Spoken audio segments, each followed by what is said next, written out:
So guys, ito po yung mga handa po ni Nanay. Ito po, sponsored by Uncle Ricky po.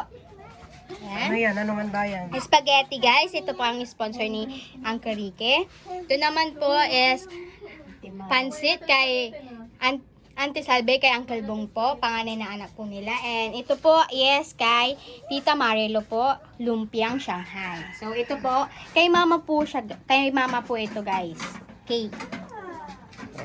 So Happy yan po lahat birthday! ng kanyang handa guys. So, namin siya.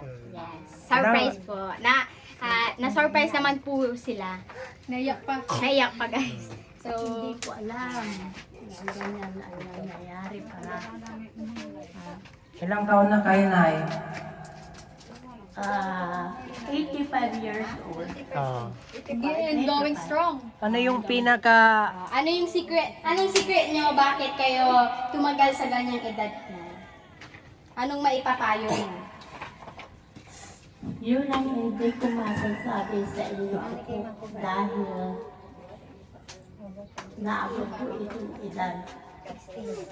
At bigla na lang ako nagulat. Hindi ko namalayan na edad ko pala 83 ay 85 ngayon.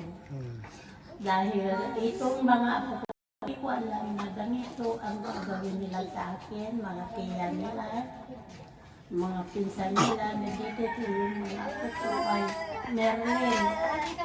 Nasaan pa man anak, dahil wala sa ito. Nandito yung mga anak mo na nagsusurpresa sa akin. Ito, sila ang tumutulong. Kaya ito maraming salamat.